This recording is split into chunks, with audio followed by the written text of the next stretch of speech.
จะได้ก็ขอโทษขออภัยพ่อแม่พี่น้องป้าลุงเปิดสุขูสุคนเอาเพิ่นสิให้อภัยหรือบ่ให้อภัยก็เรื่องของเพิ่นเนาะบ่น้องก็ขอโทษขออภัยแล้วดูนว้าวโตนางหั่นแหละสบายดีเพิ่นก่อน เอ้ยพี่น้องนั่งดีๆอย่าค้ำไหมมันสิบ่คือเจ้าหญิงเเมื่อวานมันซื้อนี่เคียงมึบแนมไปกะเมื่อวานนี่ความช่วยนะค่อยไปบุญบังไฟอยู่ใช่บ้านโนนสีทันค่อยพาร้านค่อยไปเล่นดนเถื่อร้านมาก็เลยพาเพิ่นไปเลาะกันหอมฮะแตนจะคิดเบิ้งค่อยใส่หมวกกันน็อกค่อยเปิดแวนขึ้นแตนมันบินมาเขาส่องหูค่อยนี่โอ้ยตอดเลยค่อยผัดฝ้าเอามือไปเศร้าหั่นนะคิดว่าแม่งอีหยังเศร้าตอดมือปับตอดมึงนี่ปับกกหูเลยเจ้ออันนี้บ่เขาว่ากกหู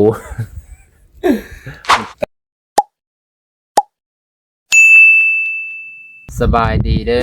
อพ่อแม่พี่น้องป้าลุงเบิดสุขูสู่คนยินดีต้อนรับเข้าสู่ช่องเบาน้องคือเก่าไปพี่น้องบ่ว่าจะเป็น FC ใหม่ FC เก่าอยู่ในประเทศและต่างประเทศก็ยินดีต้อนรับจังได๋ก็ฝากเป็นกำลังใจให้เบาน้องในเด้อไปพี่น้องกดไลค์กดแชร์กดติดตามแล้วก็อย่าข้ามโฆษณาเด้อไปพี่น้องมื้อนี้เบาน้องก็สิมาชี้แจงเนาะเมื่อวานนี้ก็เบาน้องมาถ่ายเฮือนน้องร้อยเพิ่นเบาน้องก็คิดว่าสิบ่เป็นประเด็นใหญ่ไปพี่น้องนะเมื่อวานนี้ก็มีคลิปเดียวเห็นคอมเมนต์หลายๆก็เลยบ่อยาก จนบ่อยากไปถ่ายทางไหนต่อเลยไปพี่น้องจะได้ก็ขอโทษขออภัยเด้อไปพี่น้องที่เบาน้องไปฟาดหัวข่าวนะหัวคลิปว่าซั่นน่ะที่มันบ่เหมาะบ่สมขอโทษขออภัย FC ผู้ที่บ่พอใจเนาะเบาน้องก็บ่คิดว่าเพิ่นจะเอามาเป็นประเด็นนะบางคนก็ว่าน้องลอยเพิ่นก็เป็นคนแบบนี้เบาน้องไปเขียนในหัวคลิปว่านางร้อยเมินนะเนาะว่านี่มาคิดแล้วก็แม่นความเพิ่นนั่นแหละเฮาก็บ่ควรจะเขียนจังซั่นเนาะฉะนั้นก็ขอโทษขออภัยพ่อแม่พี่น้องป้าลุงเบิดสุขูสุคนเพิ่นสิให้อภัยหรือบ่ให้อภัยก็เรื่องของเพิ่นเนาะบ่น้องก็ขอโทษขออภัยแล้วต่อไปก็จะบ่เฮ็ดอีกพ่อแม่พี่น้องเนาะมื้อนี้ก็เลยมาหาเพิ่นอีกเทื่อนึงคิดว่าประมาณวันค้านไปพี่น้องน่าจะไปเอายาน้องร้อยพอดีมื้อนี้เป็นวันอาทิตย์แล้วห้านเปิดห้านรับโอนเงินไทยลาวนะพี่น้องห้านระหว่างไทยลาวเนี่ยเพิ่นปิดวันอาทิตย์เพิ่นบ่เปิดทำการเปิดวันจันทร์หาวันเสาร์พี่น้องมื้ออื่นพอดีเมื่อแรกเนี่ยสิแซดบอกพอเพิ่นให้เพิ่นโอนมาบ่น้องก็อาจจะได้ไปมื้ออื่นแต่มื้ออื่นก็ย่านติดภารกิจให้พี่น้องก็คือพระอาจารย์เพิ่นมาที่ไทยเพิ่นก็อยากให้ไปถ่ายบรรยากาศการเฮ็ดอาหารแจกเด็กนักเรียนให้พี่น้องพระอาจารย์เพิ่นมาจากกาฬสินธุ์นี่แหละกาฬสินธุ์ดินน้ำดำสุ่มให้พี่น้องน่าจะกาฬสินธุ์หรือศรีสะเกษให้พี่น้อง2จังหวัดเนาะเพิ่นพาเอาตัวญาติโยมมานำให้พี่น้องก็เลยอยากไปถ่ายเพิ่นแจกข้าวเปียกในวันเดียววันจันทร์3โรงเรียนเลยนะบรรยากาศหายากได้พี่น้องบรรยากาศที่ว่านักเรียนลาวจะได้กินอาหารเที่ยงอยู่ที่โรงเรียนนักเรียนลาวที่จะได้รับประทานอาหารเที่ยงที่โรงเรียนหายากนอกจากโรงเรียนดังโรงเรียนใหญ่โรงเรียนที่เขาพัฒนาเนาะแต่ว่าเขตชนบทนี่มันหายากพี่น้องโอเคไปพี่น้องเดี๋ยวไปหาน้องร้อยดีกว่าไปต่อไปพี่น้อง โอ้นบรรยากาศบรรยากาศตอนเช้าก่อนบ่นงสิไปทางอื่นก็เลยเอ้าพ่อแม่พี่น้องเห็นคอมเมนต์ว่าบ่นงค่อยว่าเพิ่นก็ตำหนิติเตียนนั่นแหละเนาะติเตียนเตือนเนาะบ่นงกล่าวขอโทษขออภัยอีกครั้งมื้อนี้ก็เลยมาหาเพิ่นแล้วก็สิเอาซองยาแหละปกติก็บ่ได้ถือไปแล้วมันเพราะมันมีอันเก่าอยู่ในถุงแล้วบ่น้องเอาถุงออกแล้วมันเอาถุงออกแล้วซองยานะมันหายต้องเอาไปนำบัดนี้เพราะว่าผู้ขายมันก็พนักงานคนใหม่เนาะพนักงานเพิ่นก็เปลี่ยนพนักงานตามเวรสบายดีครับคุณร้อยสวัสดีค่ะสบายดีค่ะเพิ่นล่ะบุญมีบุญมีล่าเริงอีกเก่าเด้อพี่น้องเมื่อวานนี้ก็ล่าเริงวันนี้มื้อนี้ก็ล่าเริงเฮือนเพิ่นนี่ก็โอ้สวัสดีค่ะคุณบุญมีสวัสดีค่ะคุณบุญมีโอ้คุณบุญเพลงก็แต่งตัวสวยวันนี้สบายดี สบายดีเด้อ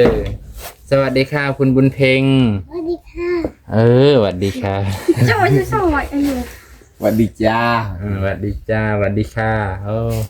แต่งตัวงามเนาะมื้อนี้บุญมีก็สวัสดีค่ะเนาะเป็นเห็นพอกับเบื่อเฮ็ดได้เพิ่นก็เฮ็ดนำดียิงยกนิ้วกลางให้กับพ่อเป็นจังได๋มื้อนั้นข่อยบ่ได้มาโอ้ยดีใจเพิ่นมาหลายบ่หลายทั้งลูกทั้งหลานเพิ่นบ่แม่นพอจะรุ่นเนาะโอ้ยข่อยละรุ่นนี่คิดว่าพอจะรุ่นเพิ่นมาติดต่างนอกบ่มาติดสหรัฐป๊าดไกลอีหลีซั่นน้องร้อยว่านี่ก็ถามไปก็ซื่อๆอยู่จักมาที่ทางใดเพิ่นว่าน้องร้อยก็ว่าต้องถามไอ้เกิ่งแล้วเพิ่นจังรู้เรื่องมาที่สหรัฐแม่ชมพูแม่ชมพูแม่ชีชมพูบ่เพิ่นมาแต่ไกลนะซั่นสหรัฐบ่แม่นไกลเด้อพ่อแม่พี่น้องบ่มีเงินนี่ไปบ่ถึงแล้วก็มาบ่ฮอดยุ่งอะไรยุ่งอีกต้องแล้วเป็นจังได๋เดี๋ยวนี้บุญมีคุณบุญมีเป็นอย่างไรหรือใส่เสื้องามแต่งตัวสะอาดสะอ้างเรียกว่านี่รู้สึกว่าสะอาดเบิดสุคนเลยบุญมีก็ยังผูกบุญมีก็ใส่เสื้อบุญเพ่งก็ใส่เสื้อทั้งปีดบ่เป็นหยังดอกมีแต่ข่อยแหละเห็นผู้เดียวเนาะมีแต่ข่อยกับเจ้าแหละเห็นว่าจะใส่เสื้อทั้งปีด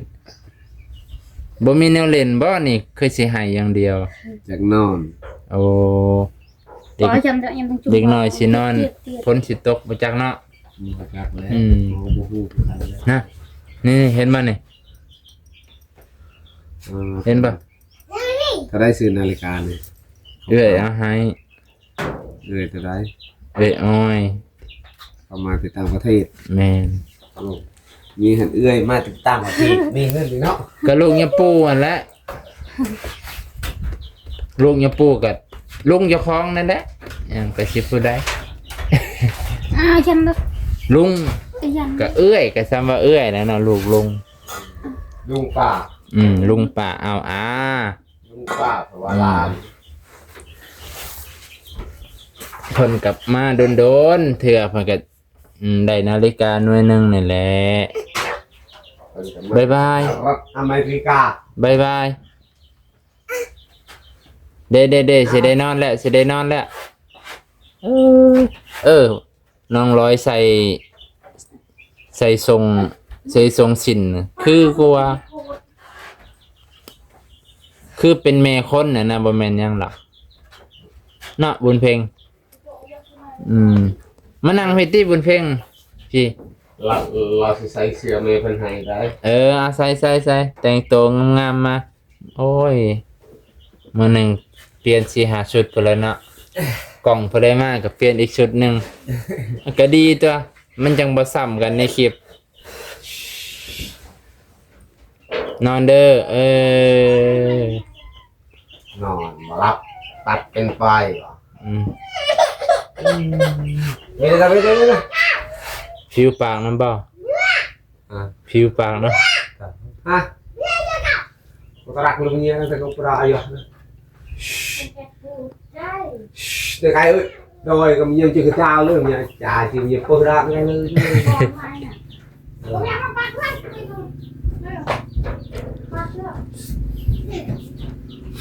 chào thì chữa bằng นะ màแต่หาหน่อไม้ ฝนตกเนาะฝนตกหน่อไม้ออกแล้ว ปลูกแต่หาอยู่ทางห้วยกำมะกอง โอ้หลายๆบ่ โอ้ยสิหายหยอด อืม เบื่อรอดพักผ่อน อันนั้นดอกกระเจียวก็บ่ออกเนาะดอกกระเจียวบานอีกไม่นานแต่ว่าฝนตก ฮะแต่งตัวสิงามแล้วออกมาดื้อ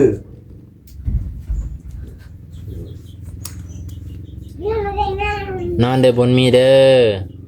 เสียงรถหรือที่มันประหยัด ไปใหญ่หยังพ่อใหญ่ลูนว้าวโตนางหั่นแหละ สบายดีเพิ่นก่อน บ่สบายก็ได้โอ้คนร้อยใส่สุดนี่เฮาก็เว้าแห้งเนาะ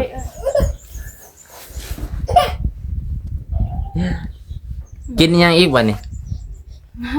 คือว่าแต่งตัวงามแล้วยังมากินอยู่โอ้ย นั่งดีๆนั่งดี กลัวฮะร้อนเลย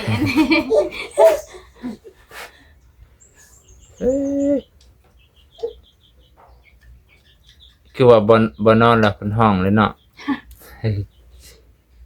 บนเพลง เงินอะไรจะโดยบ้างอ่ะ ๆ จังหวะเด้บุญเพ่งนะบ่ใส่เสื้องามๆใส่เสื้อทั้งปีคักได้เสื้อนี่เสื้อเป็นราคาได้นี่เสื้อจะใส่นี่ เส้นต่างประเทศ เสื้อต่างประเทศ คนรวยได้เขาใส่คนจนบ่ได้ใส่เด้อคันเจ้าใส่นี่เจ้าก็รวยเลยนี่ เสื้อมันเป็นชุดบ่เด้ยังก็เอิ้นว่าเสื้อลุยสตองป่ะ ไม่ต้อง ลุยวิสตองเปลี่ยนบนเพลงเปลี่ยนให้คักกว่าแม่นี่ผลบางแน่หันเนี่ยติดโบผมเรากับเป้าคือกับเจเลยมั้ยนี่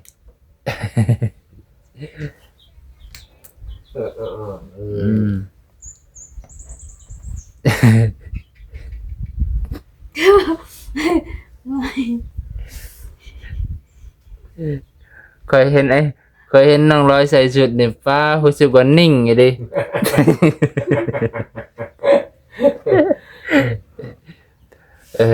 เรานิ่งแบบคือผู้ใหญ่เลยเด้เว้ยพี่น้องนั่งดีๆอย่าค้ำไหมมันสิบ่คือเจ้าหญิงเด้นั่นแหละโอ้คือมันขึ้นกับชุดได้แต่ละคนเขาใส่ชุดบางทีใส่ชุดปุ๊บแล้วมันสุขุมเด้ขนาดใส่ชุดธรรมดาก็ธรรมดาพอใส่ชุดงามๆเฮ็ดขี้ลายบ่ได้เด้โอ้อยากหลับแล้ว มันคือคอยในใครเนาะ ให้เกิงนี่เท่าเลยแต่ว่าก็ยังแข็งแห้งอยู่ดอก ย่างจิบย่างตัดเลย เว้าแห้งบ่ได้แม่พี่น้องน้องบุญมีเพิ่นกำลังเข้าสู่บรรทมแล้ว นี่แหละคือผู้ใหญ่ใจดีแม่ เนาะเฮ็ดให้ผู้ใหญ่ใจดีรับสม รับเพิ่นกันอันชมตลอดหั่นแหละ FC เพิ่นก็ดีใจคือกันแล้วเพิ่นเห็นเจ้าใส่นิ้ว อ้ายก็ดีใจทุกสิ่ง อะไรเนี่ยมันจะยึดตัว ทุกอย่างที่เพิ่นให้เห็นเฮาใส่ก็โอ้เพิ่นดีใจมานั่งเบ้บุญเพลงก็นั่งตัวก็นั่งลี่ๆแม่ ไปชิโนบ่มือ คิดว่าน่าจะมื้ออื่นน่ะเพิ่นมาแจกอาหารเด็กน้อยอยู่โรงเรียนบ้านกำลังไงข้าวเปียก คือเดียวว่าผมเรียนตรงนี้ โรงเรียนนี้นำบ่ เออ เพิ่นได้จังซั่นบ่ ผมเรียนตรงนี้แหละเรียนมันเป็นเขา บุญเพลงก็แจกบ่ เออ แจ้งหมดบอลาไปเจ เบาลาวได้แจกเลย บ่ เบิ่ม เบาลาวกับ ตอนนั้นฮะเห็บปอก แม่ ไอ้ไก่ ชมพู เห็บไปเจจะไหน มื้ออื่นนี่บ่ มือเลยละ อ๋ออะไร วัน ฉัน จันทร์ ฉันก็คอยสิมาเลย เราแจกอยู่ไสแล้ว บ่อันนี้คณะหนึงคณะอาจารย์เพิ่นมาแต่ไทยยาคูอันนี้ยาคู อะไรต้องแยกแต่ อันนี้ต่างหากอาชิแมน บอลาทำเราปืดกันเลยตรงนี้ก็ไม่ไม่มา อืมก็ดีคือกันเฮาก็สิได้ไปร่วมงานมื้อฮื้อแหละวันค้านจังไป แต่ว่าก็อย่าลืมเอาซองยามาให้ข่อยเด้อ อ้าวแอนลืมบ่ เอ้าลืมเด้อเที่ยบ่ได้เข้ามานี่เลยเดี๋ยวไปเลยเด้อข่อย ว่ามันได้อันน่ะยันจะลืมบ่ยานะคิดได้ว่าซองยากับอันเขาเห็นเลย เอาไปอีก ยันลืม คนขายก็บ่คือบ่แม่นคนเก่าเนาะถ้าว่ามึงเที่ยวหัวหน้าเขาบ่อยู่หั่นเด้คือกับคนมาซื้อน้ำเจ้าเจ้าบ่อยู่แต่หมอเขาก็ฮู้อยู่ดอกแต่ว่าก็ถือไปนั่นแหละ เบิ่งน้ำตะมกเกาะมันก็ถึก ไปหาหน่อไม้นะบ่ อืม ข้อยคิดฮอดอดีตเก่าเด้ไปหาหน่อไม้ยามนี้ข้อยเข้าแต่ป่าแต่ดงเลยข้อยบ่น่ามาเฮ็ด YouTube ให้มันเมื่อยเลยน่ะ บ่ต้องคิด ข้อยหาอยู่หากินตามธรรมชาติของข้อย เป็นได้ตานี่คือว่านี่ ฮะตาข้อยนี่ มันสิเป็นยายเหรอบ่แม่น เป็นหยังก็เคินละ มักเบิ่งเงินมาเชิงกันบ่ บ่มีมาเซิงดอกยามนี่ มันและเขาเอิ้นว่ามันยัง เห็นอันแม่เพิ่นจัก FC ในคลิปเนี่ยเพิ่นน่ะบ่แม่นบ่าวนงไปแอบใครอาบน้ำไปแอบดูใครอาบน้ำบ่เพิ่นน่ะโย บ่ได้แอบเด้อแอบเบิ่งแต่เจ้าของอาบนี่แหล้วบนในเฮือนนี่บ่มีหยังให้แอบเด้ออาบน้ำในสวนเลย มันเป็นตามธรรมศาสตร์เคยเป็นอิหยังวะฝีบ่ บ่แม่น เจ็บอยู่เด้ ก็เจ็บ แต่ก็บ่แห้งปานใดคอยกินยาอยู่เมื่อวานมื้อซื้อนี่เคียงมึบๆแนมไปกะเมื่อวานนี่ความช่วยน่ะคอยไปบุญบังไฟ อยู่ซะ บ้านโนนสีทันคอยพาร้านคอยไปเล่นดนเถื่อร้านมาก็เลยพาเพิ่นไปเลาะ แต่หอมฮะ แตนจะคิดเบิ่งคอยใส่หมวกกันน็อกคอยเปิดแว่นขึ้นแตนมันบินมาเขาส่องหูคอยนี่โอ้ย ตอดเลย คอยผัดฝ้าวเอามือไปซ้าวหั่นนะคิดว่าแม่งอิหยังซ้าวตอดมือปับตอดมึงนี่ปับกกหูเลยเจ้ออันนี้บ่เขาว่ากกหู เต้นน้อยบ่ บ่เห็นแม่มันป้าตกมือข่อยนี่จนนี่ไปเพิ่นน่ะมือนี่แบบซาเบิดเลย ขี่รถมานี่มันปวดเนาะข่อยว่าบ่แม่นแตนธรรมดาดอกแตนเหลืองไม่ใช่ เจ้าขี่ เก็ ร บ ถเจ้า แห้ง ระวังโลดตอนเจ้าขี่รถน่ะกลางคืนก เนาะ ลางคืนแน่แล้วก็กลางเว้นเวลาเจ้าแล่นรถไปหั่นน่ะ อืม มันบ่นั่นน่ะมันกัดไว้เลยมันตอดเลยได้เพิ่นลางคนเพิ่นรถปีนก็มี ข่อย มันมีอันตรายเด้อ ใครแต่ว่าข่อยขี่บ่ไหวข่อยขี่อัน30ประมาณนี้แหละเว้าแฮงนะ 30ก็พอแห้งแหละ โทษบุญมีขอโทษนะ ขอขี่รถ40ประมาณนี้ขอค่อยๆเล็ง นี่ละเอาไปมาทำงานกับเราที่ร้านตะไคร้ช่วยสอบด้วยครับ คันแลนไว้เนี่ยโอ้โหยจากว่าพาลานหอยลมหอยก็เลยแลนคอย ราะว่าพาร้านเบิ่งชมวิวอะนะก็เลยแล่นซอย โอ้มันใส่คำมันต่อในนี่นัดทำอิฐนี่ว้าแต่คอยบอกเลยว่าโนมันต่อนัดทำอิฐคือมือนัดที่2คือนี่แบบมันไล่มันออกเลยเนาะ ผิดทำอิฐมันออกผิดที่2มันใส่มันใครแน่บ่เจ็บ ยังเจ็บบ่หู บ่ซะแล้วเด้เห็นหอดหอย เบิ่งดูมันสิเบิ่งเบิ่ง ตอนน้อยนี่ข่อยบ่เจ็บ ว่า เลย ว่ามึงนี่ได้เห็นว่าแดง โอ้ยอันนี้ต่อ ๆต่อบ่ ต่อไม่ต่อนี่ จักว่าแม่น ไม่ต่อแล้วหันเจ้าจิบเพลงไม่ต่อเลยบุญแต่ว่าเจานะมันบ่จิบจนหดมื้อนี้ บ่คันต่อกับคันแตนกับแตนตัวใหญ่ๆแดงๆนั่นใหญ่กว่าแตนธรรมดานะเขายันตัวนั้น แต่ว่าตอนนี่บ่แม่น มันแตนก็มันเจ็บหน่อยนึงแล้วก็มันยา ว่าอ๋อมือข่อยนี่ซาไปเลยเต็นซาเหินน่ะซาน่ะโอ้ เขาเข้าใจแล้ว มือ นะ ข่อยจน ยันต่อหันต่อนะหันต่อนะมันยังเขาเพิ่นว่าต่อมันเป็นอันนั้นเด้มันแม่นได้ต่อใหญ่ โอ้ต่อหางน้อยๆนั่นบ่ สักประมาณอุ้มมื ซ้ำนี่ อ แหละ แม่น ต่อ ๆ หางแดง ๆต่อหางแดงแม่นๆโอ้หลังจากนั้นข่อยก็ปิดเลย เพราะว่าอิหยังแวนมันหั่นแวนบ่ไซส์เฮาก็บ่อยากปิดแน่นะแวนบ่ไซส์แวนรถ ระวังไว้ขี่รถมันจะระวังไว้ยามนี้แห่งขนา เนาะ ดและยามนี้ ยามนี้มันออกหากิน ยามนี้มันออกหากินมันออกเฮ็ดหังมันนี่ เออ แล้วมันแล่นมันเถอะมันแล่นตัดหน้าเขาพอดี เจ้าของก็ฟ้าวอีหยังแล่นเข้าไปแบบมือคาวไปโลดแท้จริงใจเย็นๆแล้วก็จอดค่อยๆปลดหมวกออก โอ้ยมันตอดแล้วมันเจ้าขอยนะมันตอดแล้ว บ่ มันเฮ็ดจะแล้ว บ่ค่อยว่าค่อยใจร้อนโพดค่อยฟ้าวมันแล่นเข้าปึ๊บค่อยซาวใส่รถนะ ก็แม่นเลยแล้วเฮาก็กระจายฮ้อนคือมันเล่นปุ๊บแล้วเฮาก็มือปัดแล้ว เอาคิดว่าอย่ามันเข้าหู เออ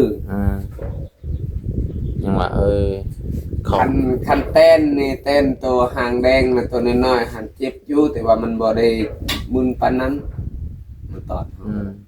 เจ็บประมาณว่าชั่วโมงนึง2ชั่วโมงแล้วก็ยังกินเช้า จานนี่โดนนี่ลิ อันนี้มันจะว่าจนฮอดว่าเจ็บจนฮอดพี มันฮอดวุ่นๆว่าฮอดบ่ ฮ้อนเลย หนัก มือนี่ข่อยแดงหมดเลย นะ ปกติสิแบบนี้น่ะเมื่อวานเนี่ยมันคือแดงบ่แดงบ่เลยแถวพามือข่อยดีแล้วบ่ตายนะ บ่เป็นหยัง แต่ว่าเจ็บมันเจ็บหัวใจเลยมันเห็นแบบตึกๆอะไรหัวใจเต้นไว เออเนอะจีลอย ๆโอ้ยเจลอย มื้อนี้จะสิใส่ฮอดมื้อใดฮอดค่ำน่ะพอดีเจ้าขาวโลดอบผิว บ่ใครแน่2มื้อนี่ใครแน่ อากาศดี อากาศดีเนี่ยมันเย็นเนี่ย สบาย มันเย็นเนี่ยเอานอนกลางคืนก็โอ้ยมันก็สบายเนี่ยเห็นบ่าวโกยมันไม่ว่าขอโทษนะหมอนอนจนปะเปื่อย ปะกระโตนะ ปะกระโต ปะกระโตไว้ดี ปะตูปันโอ้ย ธรรมดาและเคลื่อนข่อยก็คือการแห้งบ่มีลมเข้าข่อยยังผูกอูอยู่ต้นไม้มานอน กลางคืนนี่ ดึกๆจังขึ้นไป เห็นว่าเครื่องเขาพัง เห็นแล้วสินพื้นหนึงสินไม้บ่สินธรรมดาแล้วสินแต้ม นี่ แม่ชมพู่ เพิ่นพาเพิ่นว่าบ่ได้มาบอกบ่เห็นบอกให้มาเขาบอกมา ทบิดนะข่อยไปใส่บาตรแล้วไปเวียกคิดว่าสิมาทันไปพ่อบ่าวลาวอยู่แถวบ้านสลิ ขามือ ขาเพิ่นเมื่อก็บีบแกใส่กันอยู่ข่อยก็ขี่รถนี่แหละพอดีไปซื้อแนวอยู่แนวกินฝนตกแฉะๆอยู่ตอนนั้นก็ แห้งอยู่บ่อยู่แต่แล้ว แต่แล้วนะมันแห้ง บ่มาแห้งอยู่ โบ บ้าน บ้านเฮานี่สำกับเฮ้ยว่าบ่ได้กินอึ่งก็ย้อนฝนนี่แหละ อันหนึ่งบ่ได้กินอึ้งอันสองบ่ได้เฮ็ดหน้าให้เฮ็ดหน้าคือหมู่แล้ว เนาะ ย่านมันก็แดดไปนี่ปกติซ้ำนี่เขาเฮ็ดให้เฮ็ดหน้าแล้วเขาลงให้ลงนาแล้วปานขอบปานคันแล้วซ้ำนี่นะ แม่นอยู่ แถวเมืองจำพรบ้านนาเตยเนี่ยเขาไทยฮุดไว้แล้ว เขาไทยฮุดนั่นแหละทางบ้านอื่นทางเขาไทยและ อืม ทางบ้านบ่าวลาวเขาว่าฝนตกแห้งๆฟังเสียงกลุ่มห้องสนั่นอยู่ แม่นอยู่เห็นไอ้ลาวเพิ่นไทยฮุดอยู่เมื่อกี้อ้าวดีเอ้ยเฮาบ้านเฮานี่แรงอีหลีอ้าวพ่อแม่พี่น้องเอ้ยมานี่ก็เพียงเท่านี้ก่อนเด้อว่าหลายใหญ่กันห่างมาหาไอ้เกิงนี่แหละ มาถามจังได้รายละเอียดว่าผู้ใดมาเยี่ยมจักคนไอ้เกิงมา ผู้ชายหัน3ผู้หญิงหันลูกหลานเพิ่นหันหลายอยู่ ปาตัว ประมาณว่า5-6 คน อันน้องร้อยย่างไปตอนรับเพิ่นว่า ครับอยู่แต่บ่ ว่า อยากคน ยืนชื่อเลย เออ สวัสดีค่ะอยู่บ่ บ่เป็นคนลาวเฮานี่ เออคนลาวสบายดีนะ แม่นเพิ่นมายามบ้านแล้วก็เลยมาพี่เลย เออบ้านเพิ่นอยู่ทางใด ทางอีหยัง โอ้คักนะฝนตกเพิ่นก็แข็งน้ำแกงเพิ่นก็ลอย เพิ่นคิดฮอดน้องร้อย เพิ่นกินหอนน้องลอยเพิ่นดีตนสงสารและเห็นเพิ่นโอ้ จนได้ ย กอดกัน ว่า เออ น้องลอยให้อยู่บ่เอ้าคือฝรั่งเขาโอ้ my god เด้อฝรั่งเขาบ่ได้เห็นกันดนเนี่ยเขาจังซั่นใด ไม่ได้ล่ะ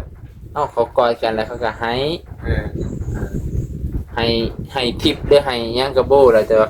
วัฒนธรรมเขาบ่เห็นกันดนๆน่ะแหละว่าสิแลนกอดกันพุ่นแหละจักปีใดอีกเพิ่นสิมาเนาะเพิ่นสิมา เพิ่นว่าแดดๆนี่เบิ่งก่อน อืม ทาแดดทา แสดงว่าเพิ่นเมื่อเลยเพิ่นบ่ได้มาแจกอันนี้บ่เดือให้ เพิ่น บ่า ว่า ล่ะ สิมาแจกแล้วเลยอันน่ะนักเรียนเพิ่นบ่ได้เห็นเขาสิมาแจ ก็เลยสิพากนำบ่าวลาวให้แจกให้ ซีเมนต์ตัวเขาก็ยังบ่ เอา รู้นะ เนาะ บ่เฮ็ด เพราะว่าเพิ่นอาจจะเมื่อเนาะเพิ่นอาจจะไปธุระวันนี้คือกันบ่ฮู้คือกันเพิ่นเนาะอืม แล้วก็อาจารย์เขาบอกแล้วอาจารย์วันจันทร์เด้อ ดีโอ้คือสิไปหลายหม่องไปทางใดดีเนาะไปทางโรงเรียนบุญเพ่งดอก ไปหาบ่าวลาวนะ ไปโรงเรียนอื่นก็เห็นอยู่แต่ว่า มันบ่มีผู้ใดเป็นกระแสเด้ ถ้าต้องมาถ่ายบุญเพ่งนี่แหละ โรงเรียนบานนำกะล่างหันอาจารย์มาที่ไทยบ่ เพิ่นเอาเพิ่มมาแจกเอาเพิ่มมาอันมาให้กินตอนเที่ยง โอ้ กินเพิ่ม มันสิเป็นคือมื้อเฮาไปรับเครื่องอยู่อันน่ะ แล้วฮะ จากว่าแมน เป็นนั้น แต่แล้วไม่บ่ ตะแล้วมาฮะ จากว่าแมนพระอาจารย์เพิ่นองค์นั่นก็บ่จัก มันสิแม่นเด้อ เมื่อวานนี้เพิ่นก็เลาะไปแจก แถวแต่ละบาทเพิ่นไปอยู่บ้านดอนแดง ดีว่ะว่าสิไปเฮาก็ค่าเวียกโอ้ เขาถ่ายลงคลิปว่าเห็น แม่นโอเคไปพี่น้องมานี่โอ้ยโทรศัพท์โอ้